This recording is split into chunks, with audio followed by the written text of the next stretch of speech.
တို့ UPDJC ရဲ့အဓိကတာဝန်ကတော့ NCA စာချုပ်အရ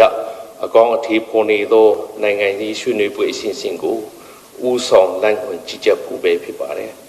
ဒီနိုင်ငံရေးဆွေးနွေးပွဲအစဉ်အဆက်ရဲ့အဓိကဦးတည်ချက်ကလည်းဒီမိုကရေစီနဲ့ဖက်ဒရယ်စနစ်တို့ကိုအခြေခံသည့်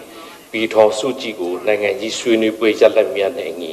ဒီဆောက်သွားမယ်ဆိုတဲ့အချက်ပဲဖြစ်ပါတယ်ဒီဦးတည်ချက်နဲ့အတူဒီမိုကရေစီနဲ့ဖက်ဒရယ်စနစ်တို့ကိုအခြေခံသောပြည်ထောင်စုတည်ဆောက်ရေးအတွက်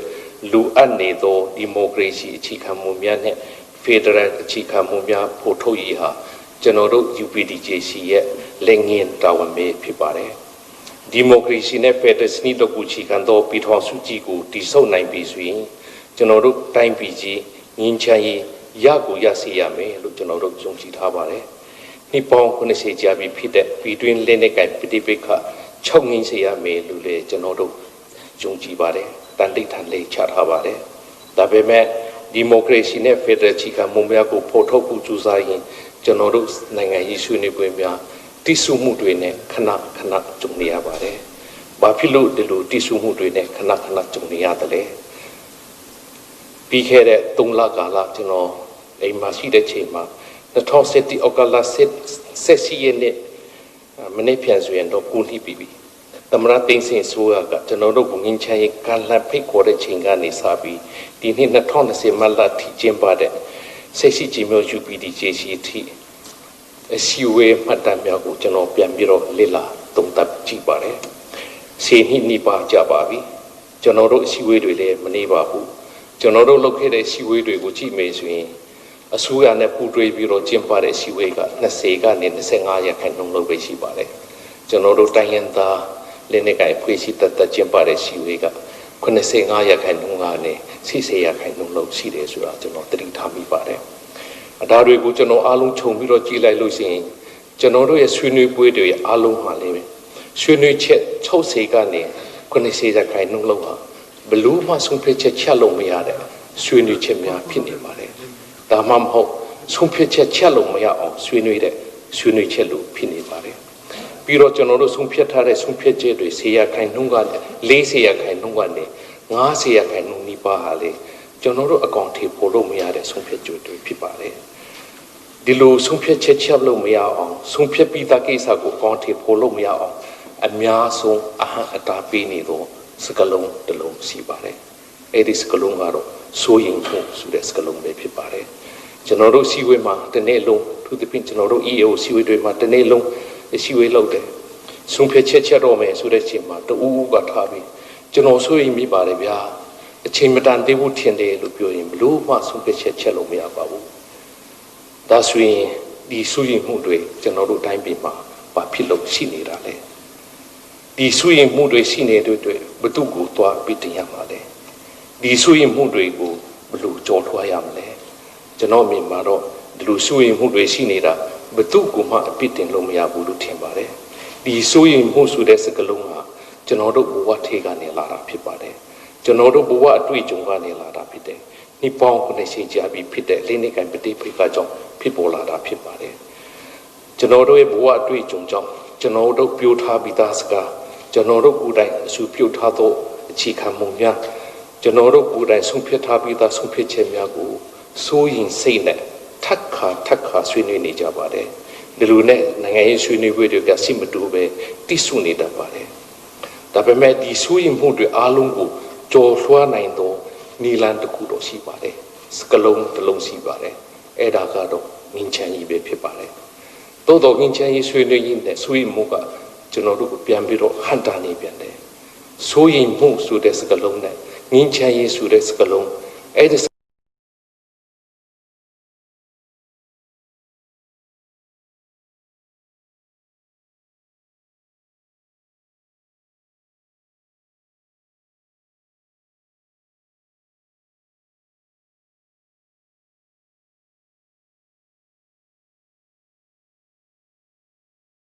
ရစီရမယ်ဒီတိုင်းပြည်မှာငင်းချရေးရကိုရစီရမယ်ဆိုတဲ့တန်တိတ်ထန်ချက်ပြီးဆက်ပြီးကျူစာတော့ကြရအောင်လို့တိုက်တွန်းလိုပါတယ်အားလုံးတည်တဲ့တိုင်းဒီနေ့ကျင်းပတဲ့အစည်းအဝေးဟာကိုကြည်မျိုး JICM အစည်းအဝေးဆုံးဖြတ်ချက်များကိုအတည်ပြုမဲ့အစည်းအဝေးပဲဖြစ်ပါတယ်ဒါကြောင့်ဒီစီတွေဟာ ပေါ်ပါပါလေးဆုံးသတ်နိုင်ပြီလိမ့်မယ်လို့ကျွန်တော်ပြောလိမ့်မိပါတယ်ကိုကျင်းမျိုးကြီး ICM စုအစည်းအဝေးဆုံးဖြတ်ချက်မှာအဓိကအပြင်အပိုင်း၃ပိုင်းရှိပါတယ်ဒီမှာကျွန်တော်တို့ခြုံပြီးကြည့်လိုက်လို့ရှိရင်အပိုင်း၁နဲ့အပိုင်း၂ကငင်းချမ်းရေးဆွေးနွေးပွဲဖြစ်စဉ်နဲ့ပတ်သက်တဲ့ peace process နဲ့ပတ်သက်တဲ့ကိစ္စတွေပဲဖြစ်ပါတယ်အပိုင်း၃ကတော့ကျွန်တော်တို့ substance လို့ခေါ်တဲ့နိုင်ငံရေးရလဒ်နဲ့ပတ်သက်တဲ့ကိစ္စဖြစ်ပါတယ်အပိုင်း၁နဲ့အပိုင်း၂ peace process နဲ့ပတ်သက်တဲ့ကိစ္စဒီမှာကျွန်တော်တို့NCA ကောင်ထေပေါ်မှုဆိုင်ရာမူဘောတူညီချက်များနဲ့2020အလွန်အစင်းလိုက်လုပ်ငန်းစဉ်များနဲ့အစင်းလိုက်ကောင်ထေပေါ်မှုများကိစ္စနဲ့ပတ်သက်လို့ကျွန်တော်တို့ဂျေနအားရပွေခေါင်းတဲ့ယနေ့အချိန်ကာလနဲ့ပတ်သက်ပြီးတော့မှကျွန်တော်တို့ကိုက်ညီတဲ့ရလဒ်ကောင်များရနိုင်ခဲ့ပါတယ်အဲ့ဒီအတွက် GICM လူကြီးမင်းများကိုတော်လကောင်း GICM ညှိနှိုင်းအလုပ်အဖွဲ့ကိုတော်လကောင်းအထူးကျေးဇူးတင်တဲ့အကြောင်းနဲ့ဂုဏ်ပြုတဲ့အကြောင်းပြောလိုပါတယ်သို့တော့ကျွန်တော်တို့ GICM ဆုံးဖြတ်ချက်အပိုင်း၃ကိစ္စနဲ့ပတ်သက်ပြီးတော့ကျွန်တော်ယူယူသားသားတင်ပြရရင်မျှော်လင့်တဲ့လို့ကျွန်တော်တို့လူချင်းတဲ့ဟာတွေမရနိုင်သေးပါဘူးကျွန်တော်တို့အချက်၅ချက်ရတယ်ဆိုပေမဲ့ဆက်လက်ဆွေးနွေးရမယ်အချက်တစ်ချက်ကြံပါတယ်အဲ့ဒီဆက်လက်ဆွေးနွေးရမယ်အချက်တစ်ချက်ကြောင့်ကျွန်တော်စိတ်မကောင်းစွာနဲ့ကိစ္စလေးတစ်ခုကြားရပြီးတော့တင်ပြချင်ပါတယ်အဲ့ဒီတင်ပြခွင့်ပေးပါလို့လေကျွန်တော်မေတ္တာရပ်ခံလိုပါတယ်ဒါကတော့ကျွန်တော်တို့ငင်းချရေးဆွေးနွေးပွဲကိုတစ်ဆိုင်မမတ်အနိကလက်လာနေတဲ့ပြည်တွင်းပြည်ပပညာရှင်များစေဝင်စားသူများမီဒီယာများကလည်းတစ်ဆိုင်မမတ်မေးတဲ့မိခွန်းဖြစ်ပါတယ်အဲ့ဒီမိခွန်းကတော့ဒီနေ့ UPDJC အစည်းအဝေးမှာဆုံးဖြတ်ဖို့ကိုကြည်မြို့ GICM အစည်းအဝေးကဆုံးဖြတ်ပေးလိုက်တဲ့ပြည်ထောင်စုသဘောတူစာချုပ်အစိပ်ပိုင်း၃မှာပါမယ်အခြေခံမူထဲမှာနိုင်ငံတော်၏တိုင်ပင်ခံပုဂ္ဂိုလ်တော်အောင်ဆန်းစုကြည်ချက်ပေးလိုက်တဲ့ Federal အခြေခံမူ၅ချက်ထိကအဓိကအရေးကြီးဆုံးအချက်တစ်ချက်ဘာဖြစ်လို့ကြံသွားတယ်လဲဆိုတဲ့ကိစ္စဖြစ်ပါတယ်အလုပ်အဖွဲ့မှာကျွန်တော်ကိုယ်တိုင်လည်းအလုပ်အဖွဲ့မှာပါတဲ့အတွက်အလုပ်အဖွဲ့မှာကျွန်တော်တို့မူလသဘောတူထားတာက2019အောက်တိုဘာလ28ရက်နေ့မှာကျင်းပခဲ့တဲ့ NCA စာချုပ်ဆုပ်ဆိုတဲ့လေးနှစ်မြောက်အခမ်းအနားမှာ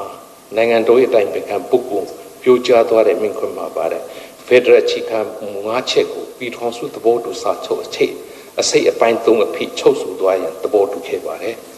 တိုင်းရင်းသားလေးနဲ့ကံဖွဲ့စည်းတော်များများကလည်းအစိုးရတွတ်တော်တမ်တော်စုဖွဲ့က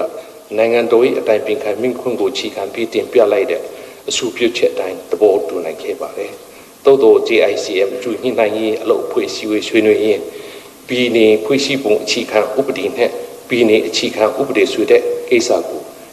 ဆွေးနွေးရင်းနဲ့ဖွဲ့စည်းပုံဆိုတဲ့စကားလုံးလေးတစ်လုံးအနည်းရောက်နဲ့ကြံသွားခဲ့ပါတယ်။ဒီကိစ္စနဲ့ပတ်သက်ပြီးကျွန်တော်အမြင်ကိုယူသားသားပွင့်လင်းလင်းတင်ပြပါရစေ။ဒီနေရာမှာဖွဲ့စည်းပုံဆိုတဲ့စကားလုံးပါလေရပါတယ်။မပါလေရပါတယ်။ကျွန်တော်တရုတ်ထေအနေနဲ့တော့ပါရင်ပူနှိမ့်သက်တာပေါ့ကျွန်တော်တို့တိုင်းရင်းသားလူမျိုးများနိုင်ငံရေးရနှိပေါင်းများစွာတောင်းဆိုခဲ့တဲ့တောင်းဆိုချက်ဖြစ်ပါတယ်ဒါပေမဲ့ဒါကိုဥပဒေစုတောင်းနဲ့ Federal Theory စုတောင်းကနေကြည့်ရင်ပြည်내အခြေခံဥပဒေဆိုပြီးသုံးလို့လေးရပါတယ်ကျွန်တော်တို့အားလုံးသိတဲ့အတိုင်းဂျာမနီပြည်ထောင်စုဟာကမ္ဘာမှာအကောင်းဆုံး Federal နိုင်ငံဖြစ်ပါတယ်ဂျာမနီနိုင်ငံမှာ Federal စစ်မှာ Basic Lawလို့သုံးပြီးတော့ပြည်내အဆင့်မှာ State Constitution ဆိုပြီးသုံးပါတယ်ဆွစ်ဇာလန်နိုင်ငံမှာလည်းပြည်ထောင်စုအဆင့်နဲ့ပြည်내အဆင့်မှာသုံးတဲ့ဖွဲ့စည်းပုံအခြေခံဥပဒေရဲ့အမည်နာမတွေတူကြပါဘူးဒါကြောင့်ဒီချက်တွေကိုကြည့်ရင် Federal စနစ်မှာပြည်ထောင်စုအဆင့်နဲ့ပြည်내အဆင့်မှာသုံးမဲ့စကားလုံးတွေတူညီရမယ်ဆိုတဲ့ theory မရှိပါဘူးဒုတိယအနေနဲ့ကျွန်တော်တို့ဥပဒေစုတောင်းကနေပြီးကြည့်လိုက်လို့ရှိရင်ပြည်내ဖွဲ့စည်းပုံအခြေခံဥပဒေနဲ့ပြည်내အခြေခံဥပဒေဆိုတာဥပဒေကြောင်းအရအဓိပ္ပာယ်အတူတူပဲဖြစ်ပါတယ်အဓိကကြီးကြီးတာကပြည်ထောင်စုဖွဲ့ဝင်ပြည်내များနဲ့တိုင်းဒေသကြီးများကမိမိတို့ကျင့်သုံးရမယ့်ဖွဲ့စည်းပုံအခြေခံဥပဒေများကိုမိမိတို့ချီနီနဲ့ကိုက်ညီအောင်ကြီးဆွေပြတ်ထန်ပြီးကျင့်သုံးဖို့ပဲလိုပါတယ်ထို့ကြောင့်ဒီနိုင်ငံရေးဆွေးနွေးပွဲမှာစကလုံးပေါ်မှာငင်းခုန်လို့ပဲအနှစ်သာရကိုဖော်ထုတ်ဖို့လိုမယ်လို့ကျွန်တော်ထင်ပါတယ်ဥပမာလေးတစ်ခုပြောရရင်ကျွန်တော်တို့ NCA စာချုပ်ဆွေးနွေးတော့ကကျွန်တော်တို့တိုင်းရင်းသား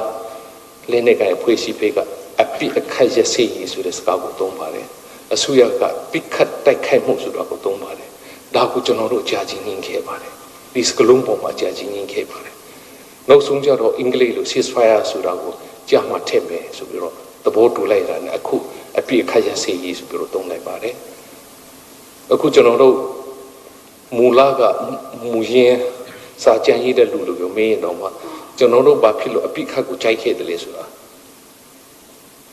ပြန်မေးလိုက်လို့ရှိရင်တိတိကျကျဖြစ်နိုင်တော့မှာမဟုတ်ပါဘူးကျွန်တော်တို့နှုတ်ကျူးနေလို့တုံးခဲ့တာပဲဖြစ်ပါတယ်အဲ့ဒီတွေ့ကြောင့်ဓာတ်တွေကိုကျွန်တော်တို့အနေနဲ့စကလုံးအသုံးလုံးပေါ်မှာမဟုတ်ပဲအတိတ်ပဲနဲ့အနှစ်သာရကိုကျွန်တော်တို့ဖော်ဆောင်ဖို့အလေးအနက်တိုက်တွန်းလိုပါတယ်ပြည်내ဖွဲ့စည်းပုံခြေခံဥပဒေဆိုတာကျွန်တော်တို့တိုင်းရင်းသားလူမျိုးများနှစ်ပေါင်း90တောင်းဆိုလာတဲ့ Federal ခြေခံမှုထဲမှာအရေးကြီးဆုံးခြေခံမှုဖြစ်ပါတယ်ကျွန်တော်တို့တိုင်းရင်းသားလူမျိုးများလက်နက်ကင်တော်လှန်ရေးရှင်နွေရချင်းရဲ့အဓိကအကြောင်းရင်းတစ်ခုလေးဖြစ်ပါတယ်ဒါကြောင့်ပြည်내ဖွဲ့စည်းပုံခြေခံဥပဒေပဲခေါ်ပြည်내ခြေခံဥပဒေပဲခေါ်ဒါဟာ Federal ခြေခံမှုပါဒီ Federal ခြေခံမှုဟာငင်းချင်ရင်တော့ချက်ကြီးဖြစ်ပါတယ်ဒါကြောင့်ဒီငင်းချင်ရင်တော့ချက်ကြီးဖြစ်တဲ့ပြည်내ဖွဲ့စည်းပုံခြေခံဥပဒေလို့ပဲခေါ်ပြည်내အခြေခံဥပဒေလို့ပဲခေါ်ဒီ Federal ခြေခံမှုကြီးလာမဲ့ပြည်ထောင်စုငင်းချင်ရင်လာခံ21ရာစုပင်လုံးစတုထစီဝေးမှာချုပ်ဆိုမဲ့ပြည်ထောင်စုသဘောတူစာချုပ်အစိပ်ပိုင်း3မှာပါမလာပဲကြံရည်တော်မှာယူကျုံးမရဖြစ်မိပါတယ်သို့တော့ကျွန်တော်တို့မြင်မှန်းထားသလိုမရနိုင်သေးပေမဲ့ဆက်လက်ဆွေးနွေးရင်တော့အရှင်ပြတ်သွားနိုင်တဲ့အလားကောင်းမြတ်စွာရှိတယ်ဆိုတာအခင်းချင်းရသိနိုင်ပါတယ်အကယ်၍ဖြစ်နိုင်တဲ့နည်းလမ်းရှိရင်ဒီညီလာခံမတိုင်ခင်မှာပြန်ပါနိုင်အောင်ဆောင်ရွက်ပေးဖို့လေမေတ္တာရခံပါတယ်အကယ်၍ဒီညီလာခံမတိုင်ခင်မှာပြန်လှည့်ထည့်သွင်းနိုင်တဲ့နည်းလမ်းမရှိတော့ဘူးဆိုရင်နောက်တစ်ကျင့်ကျင့်ပါတဲ့ညီလာခံမှာဒီအခြေခံမှုကိုပြည်ထောင်စုသဘောတူစာချုပ်အဖြစ်ချုပ်ဆိုဖို့အားလုံးဝိုင်းပြီးတော့ကြိုးစားကြရအောင်လို့တိုက်တွန်းခြင်းတယ်မေတ္တာလေးရခံခြင်းတယ်ဘာဖြစ်လို့လဲဆိုတော့ဒါဟာငင်းချင်ရင်တိုးချက်ကြီးဖြစ်ပါတယ်ကျွန်တော်တို့ငင်းချင်တိုင်းပြည်ငင်းချင်ဖို့အတွက်တိုးချက်ကြီးဖြစ်ပါတယ်နိကုံချောင်းနေနဲ့ကျွန်တော်ပြောချင်တာကဒီနေ့စီဝေးမှာကျွန်တော်တို့ကိုငင်းချင်ကြီးကျူပန်းသူများစုပေးတဲ့အတွက်များစွာပုံရဝန်တာမိပါတယ်ကျွန်တော်ကခရိယန်ဘာသာဝင်ဆိုတော့ခရိယန်ဓမ္မကျမ်းစာကိုကူးကားပြီးဒီဂျေဇုတင်စကားကိုပြောချင်ပါတယ်ကျမ်းစာထဲမှာငင်းချမ်းရေးကိုဆောင်ရွက်တော်သူပေါင်းတို့သည်မင်္ဂလာရှိကြ၏အကြောင်းမူကားတင်တို့ကိုဖျားသခင်၏သားတော်သမီးတော်များဟုခေါ်ချင်းခံရလိမ့်မယ်လို့ပါပါတယ်ဒါကြောင့်ကျွန်တော်တို့ UPDJC ဖွဲ့မြတ်သားမကနိုင်ငံတော်ကြီးကြီးများနဲ့တိုင်းရင်းသားလက်နက်ကိုင်အဖွဲ့အစည်းတည်တည်မှခေါင်းဆောင်ကြီးများကပြည်တွင်းငင်းချမ်းရေးကိုဖော်ဆောင်နိုင်လို့ရှိရင်ကျွန်တော်တို့အားလုံးဖျားသခင်ရဲ့သားတော်သမီးတော်များလို့ခေါ်ချင်းခံရတဲ့မင်္ဂလာတရားကိုရနိုင်မှာဖြစ်ပါတယ်ဗုဒ္ဓဘာသာဝင်များအတွက်ဗုဒ္ဓအရှင်တော်ရဲ့သားတော်သမီးတော်များခရစ်ယာန်ဘာသာဝင်များအတွက်ခရစ်တော်ရဲ့သားတော်သမီးတော်များမွတ်စလင်ဘာသာဝင်များအတွက်တမန်တော်မုဟမ္မဒ်ရဲ့သားတော်သမီးတော်များဟိန္ဒူဘာသာဝင်များအတွက်ဟိန္ဒူနတ်ဖျားဝိစနုရဲ့သားတော်သမီးတော်များလို့ခေါ်ခံရမှာဖြစ်ပါတယ်ဘုရားသခင်ရဲ့သားတော်သမီးတော်လို့ခေါ်ခံရခြင်းဆိုတဲ့မင်္ဂလာတရားဟာကဘာပေါ်မှာရှိသမျှဝိထုကုံထုတွေတဲ့ပူပြီးတော့မြင့်မြတ်ပါတယ်ကဘာပေါ်မှာရှိသမျှစီးရင်ဥထာတွေတဲ့လေပူပြီးတော့တန်ဖိုးကြီးမားပါတယ်ဒါကြောင့်ဘုရားသခင်ရဲ့သားတော်သမီးတော်လို့အခေါ်ချင်းခံရတဲ့မင်္ဂလာတရားကိုခံယူနိုင်ဖို့ကျွန်တော်တို့တိုင်းပြည်မှာငင်းချမ်းရေးကိုမရမကရအောင်ကြိုးပမ်းဆောင်ရွက်ကြရအောင်လို့တိုက်တွန်းရင်းနဲ့ညီကုံချောက်ပါပါတယ်အားလုံးကိုကျေးဇူးတင်ပါတယ်